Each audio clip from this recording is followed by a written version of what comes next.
Good morning friends, I am Atiqur Rahman. I teach at the Department of Geography, Jamia Millia Islamia, New Delhi. This morning we are going to discuss and understand a module which is very important for the remote sensing, and the title of this module is Electromagnetic Radiation, that is EMR, its interaction with the atmosphere and earth surface features.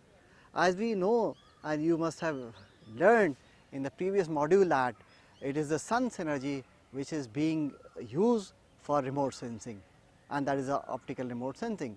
So, what happens that sun's energy travels from afar off and it reaches the surface of the earth. Before reaching the surface of the earth, it interacts the energy of the sun in the atmosphere, and after interacting in the atmosphere, it comes and reaches the surface of the earth, and after reaching the surface of the earth, again it goes back and travel through this space and reaches the sensor, which are placed on a remote sensing satellite. So, what happens? Three things happens. One is interaction of sun's energy in the atmosphere, then interaction with the earth surface feature, and then back to space at the sensor, and again it interact with the atmosphere. So, in this process the sun's energy interacts twice the atmosphere and once that earth surface feature. So, therefore, the learning objective of this module is to understand what happens the sun's energy when it interacts with the atmosphere and earth surface features. So, we all know from the very beginning, from the school time, that in the atmosphere we do have dust particle, we do have pollutants, we do have water vapor and many other things. So, what we have, these dust particles and water vapors are in different size and so and so. So, it has an important role when the sun's energy interact with it, and when it reaches the surface of the earth, again three things happens. One is that it reflects back the energy, some portion of it, some portion of the energy is absorbed by the earth surface and it gets transmitted in the material on the surface of it, and some of the energy is absorbed, and after absorption what happens, it emits slowly. So, whatever the energy that has travelled and reaches the surface of the earth, it has to balance either through any of these three medium: reflectance, absorption and emission. So, in this module we are trying to understand this, and what happens that the sun's energy, as you already know, that the sun's energy travel and that reaches the surface of the earth in different region of the spectrum, and we all know that I must tell you that about 40% of the sun's energy reaches the surface of the earth in the visible region. Remaining 50% of the energy that reaches the surface of the earth is in the form of electromagnetic, that is in the form of in the infrared region. So, 40% in the visible region, 50% in the infrared region, 9% in ultraviolet region, and 1% is in X-rays, gamma rays, radio wave and so and so. So, dear friends, we are especially in the field, in the open skies. Why? I just wanted to let you understand and see the natural open air, where we have the atmosphere, we have the sun above it and we have the ground. So, we want to understand the interaction of these three: sun's energy which is travelling through the space, we have the space, in the space we have different water vapors, dust particle, pollutants and other things, and the surface of the earth. On the surface of the earth we have different surface features. We have the grasses, we have the soil, dry soil, we have the trees behind me and many other things. So, all these these features interact, the sun's energy interact with these features. So, this was a main motive and the basic idea while talking to you in the open skies. Now, let us go to the field and to understand through the diagrams and the pictures how this interaction and how it looks like and how these features interacts and what happens, what are different physics behind it. So, let us go to the classroom. So, dear students, while from field to classroom, let us understand the issues what we are talking outside. We are talking about the sun's energy interaction with the earth's surface feature and the atmosphere. So before reaching the surface of the earth, it interacts with the atmosphere. In atmosphere, there, as I said before, there are dust particles,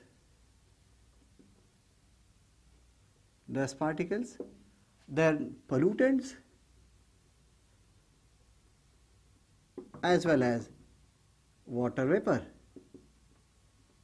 So what we have, when the sun's energy strike all these surface atmospheric surface feature, it scatters. The sun's energy scatters. The scattering of the sun's energy from the atmosphere takes place in two ways. One is called selective scattering,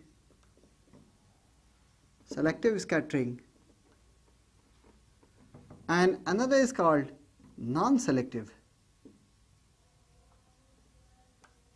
Within the selective scattering, we have mild scattering, and second is called ray light scattering.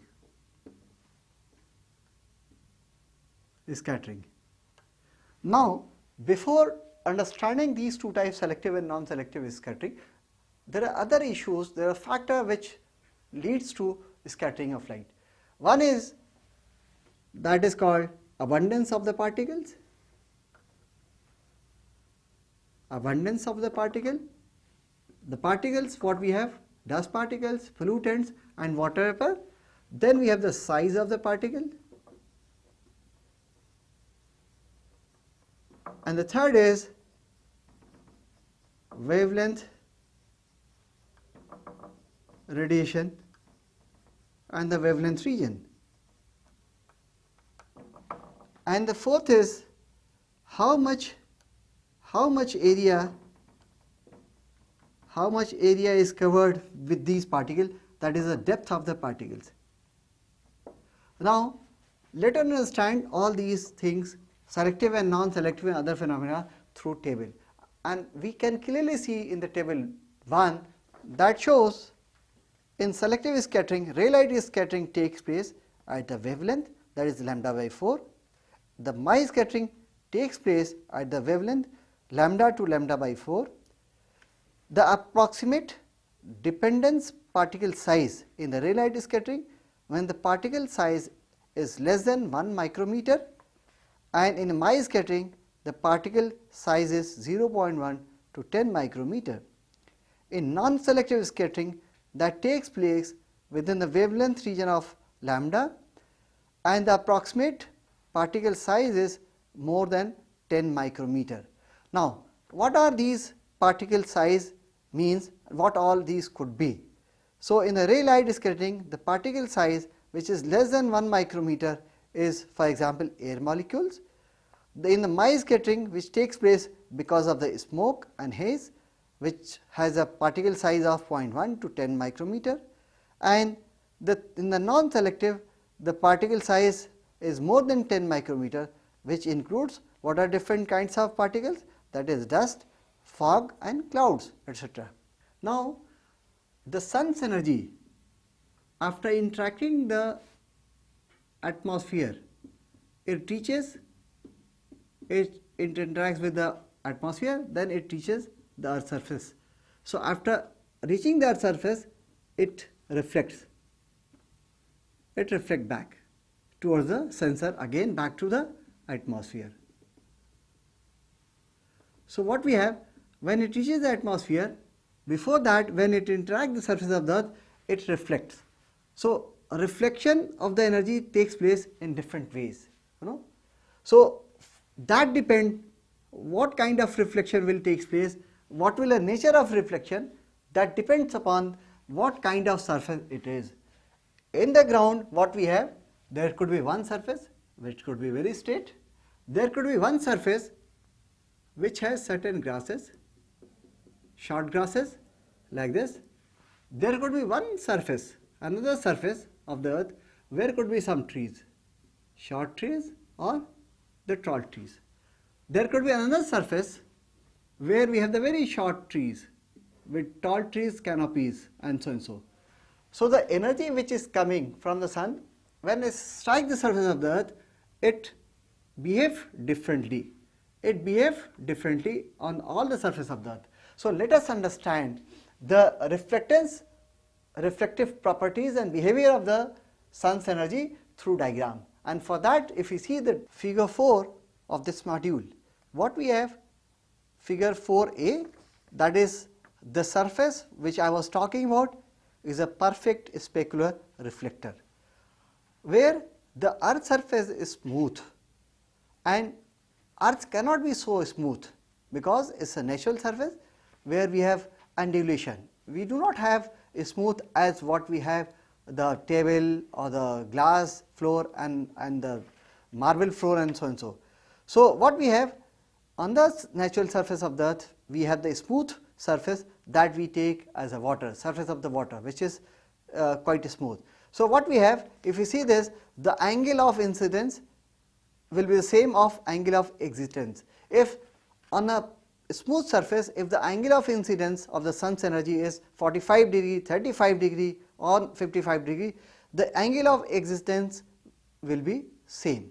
That we call is a perfectly specular reflector. The figure 4b shows that near perfect specular surface, which I showed you that the grasses.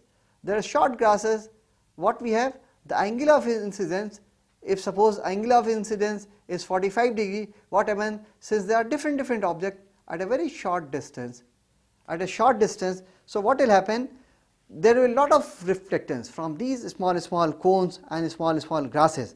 So what will happen, the light will diffuse in different direction, with a different amount.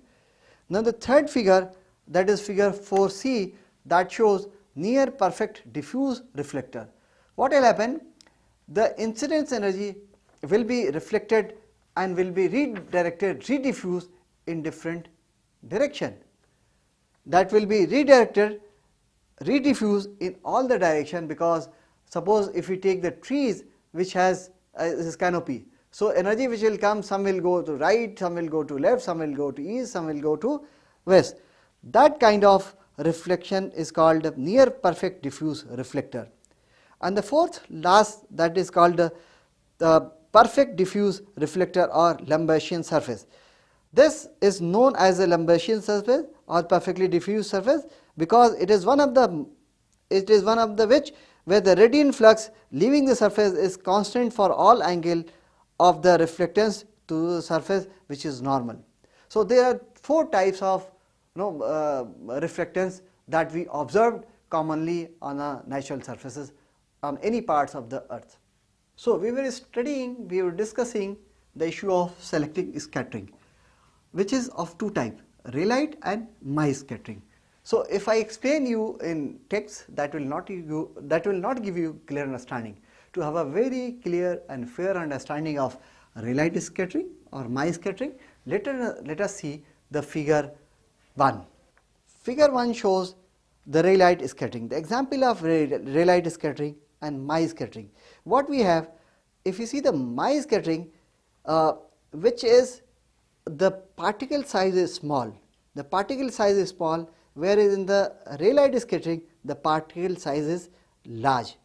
So what happens, raylight scattering is dominant, the Mie scattering intensity that is projected outward. Since the raylight scattering is strong, in the short wave, so we have different scattering in all the direction, whereas in a raylight scattering what we have, the particle size is big, so diffusion and the scattering of the light is for a longer distance in a more dispersed way.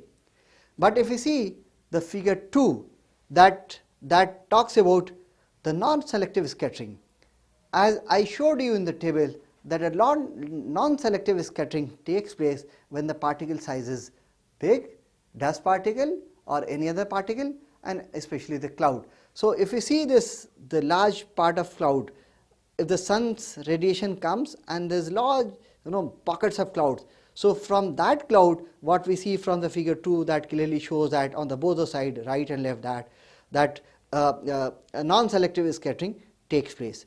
So, that gives you very clear understanding about the selective and non-selective scattering. So, to give a good summary of selective and non-selective scattering, what we have seen in the table, that is the particle size and wavelength region. So, what we have, if we see the table, compare the table with the figure 5, what we find that in figure 5, that gives you very clear understanding of selective and non-selective scattering, which clearly shows the particle size and wavelength region through graphs. So, let us see figure 3. If you see the figure 3, that shows the atmospheric scattering. The figure 3a shows ray light scattering, where I have shown you a gas molecule which is very small. On the right side, if we see the wavelength, wavelength is a short wavelength. If you see 3b, the my scattering, where the diameter is little bit big, and the example is that of, as I have told you before, is a smoke and dust. If you see the wavelength region is further almost same or little bit more than the first one. The third, that is a non-selective scattering, is a big circle, and that is a water vapor. You do not feel that water, the particle size of the water is so big, but to give you a better understanding, it has been represented in a big circle. If you see the right side, that is a wavelength region. So, that is a photon of electronic energy moduled as a wave, because all the energy travel and move in the form of wave. So, that I hope that from this figure 3, it has become very clear what all scattering is there, what are different types of scattering that takes place in the atmosphere when the sun's energy travels through the atmosphere to reaches the surface of the earth. So, friends, moving further in this module, let us understand some other issues, that is the spectral reflectance curve. This is very important in the remote sensing. If I explain you what is this, it is nothing but is a incident energy and the reflected energy. So, how much energy is coming, reaching the surface of the earth, and how much energy is reflected back. This is very important in order to understand, in order to distinguish, separate out different objects differently. As I said in the earlier module, and you must have also studied, that we need to know how much energy is coming and how much energy is reflected back, and this energy is precisely recorded at the sensor. Now, we have seen that there is a spectrum, electromagnetic spectrum. So, different energy, when it crosses the spectrum, reaches the surface of the earth in different way. When it goes back and again it crosses, it reaches the sensor, this is another norm. So, there is a difference between the incidence and the reflected energy.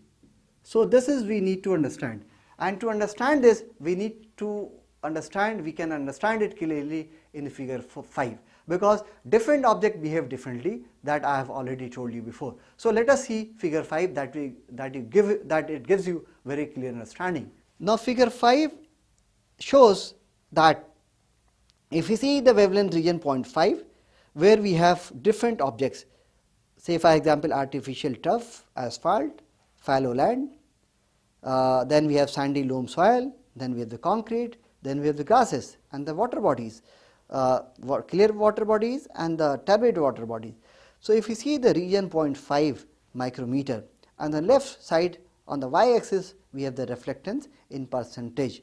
So, what it shows that in the blue region the reflectance is not so high, but if you go to green and red region and infrared region, the reflectance increases for all the objects, whether it is a concrete, whether it is a grasses, whether it is a snow field, whether it is the sandy loam soil, and so and so.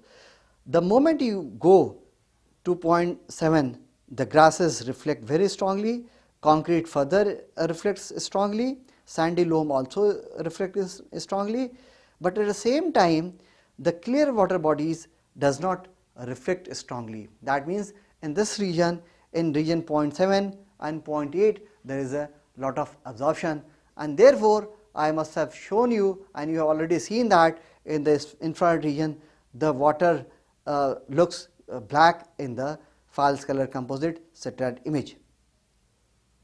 Now, if you see figure 6, that is the electromagnetic spectrum, because I was talking about how the sun's energy interact with the atmosphere and then it reaches the surface of the earth. So, there are certain regions. If you see the left side region and the right side region, there are different spectral range. On the left side we have the shorter wave region, on the right side we have the long wave region, and in between we have the visible region, which clearly shows 0.4 to 0.7 micrometer. On the right side of it we have the reflective infrared, thermal infrared. So, what we have, if we see this figure 6, that clearly shows that there is a dark patches in it and there is a clear patches in it. The dark patches are blocked, that you must have also studied in the earlier module, that is the blockages. Blockages by oxygen O2 on the left side in the region 0.1 to 0.3 micrometer. If you go right side, we have blockages from H2O, water vapor, carbon dioxide, then carbon dioxide again in the region 3 to 5 micrometer somewhere. Then we have blockages by H2O from 5 to 8 micrometer. Then further on we have the blockages in the region 15 to 30 micrometer, that is by the CO2. So, all these gases, dust particle and water vapor, they are blocking the spectrum. The energy is not travelling in this region to the surface of the earth. Therefore, in this region the remote sensing cannot be done, that cannot be performed, because they are opaque. But the rest of the region that you see from this figure 6 is open to sense a particular part of surface of the earth, and therefore you must have also known by now that these are the region that is called atmospheric window. Now, we come to the last part of the today's lecture, that is a refraction. We all know what is a refraction, but in remote sensing we try to see the refraction that once a light passes from one source to another place, it crosses through different medium. So, what we have, suppose a light is travelling from the sun, it crosses the atmosphere. Atmosphere is little dense. If you come below this and reaches the surface of the earth, the atmosphere becomes little more dense, and when it reaches the surface of the earth, so this is another medium. So, it is open, but this is the solid crustal mass of surface of the earth. So, once it strikes this particular surface of the earth, the angle of the sun's incidence changes. That means, if I show you here, if the light is passed from this place, so this is light, that is air, then we have the water, then we have the glass. So, what we have at every stage, what happens, the angle of the incident sun gets changes. So, refraction is precisely what we have. Since the sun's energy, which is travelling from the sun, coming to the surface atmosphere, and then at the surface of the earth, and then again goes back. So, from sun to earth and back to sensor, there are three medium: light, and then solid earth surface, and again the lighter medium. So, that also takes place. So, this is another very important issue that one need to understand, the refraction. Another issue that could be probably the last is the contrast. What happens that since the optical remote sensing uses sun's energy, so when we have the atmosphere full of dust particle, gases, water vapor, clouds, so there is a poor contrast. So that means the object which is there on the surface of the earth cannot be detected clearly. So for that, to increase the contrast, we have different techniques, various models, algorithm. In the digital image processing, there is another field that we call is a DIP, digital image processing software, where we can go and use the contrast in a stretching contrast enhancement technique to make the satellite data in a much better way so that we can extract the information more clearly, more precisely. So that is the another issue that need to be dealt separately in a digital image processing technique. So, dear students, let us summarize the today's module, today's lecture. To summarize and to put it in brief, what we have seen in the last half an hour or so, that the energies interaction with the atmosphere and the surface of the earth. So, in this process scattering takes place, absorption takes place, reflectance takes place, and so and so. So, we have seen very clearly, we have I have demonstrated you that how the scattering takes place, what is the factor on which the reflectance and absorption in the earth atmosphere takes place, what are the factors, what are different dust particles, what are different size of the particles which are responsible for different scattering. So, we have seen that there are two types of scattering, one is selective and second is non-selective. In that we have, in the selective we have rare light scattering, we have the Mie scattering. So, that is precisely depend upon the size of the particle, the amount of particles, the abundance, its characteristics, the volume, depth and aerial extent. So, all these are we have understood in this module, and this is very important in a sense that if you try to capture any part of surface of the earth, we need to see whether its atmosphere is clear, whether it is dusty. In the summer season, the satellite data which is capturing are not so good. In the rainy season, the satellite data when we are using the optical region is not so good because of the abundance of water vapor. We have also seen in this module what are the different spectral regions in which the sensing takes place, especially the optical remote sensing. So, I do hope understand that you may have got a very clear cut and easy understanding of the EMR radiation, its interaction in the atmosphere and the earth surface feature. I do hope that it will be very useful for your further learning in the remote sensing. Thank you very much, and thank you for your kind attention. Thanks all.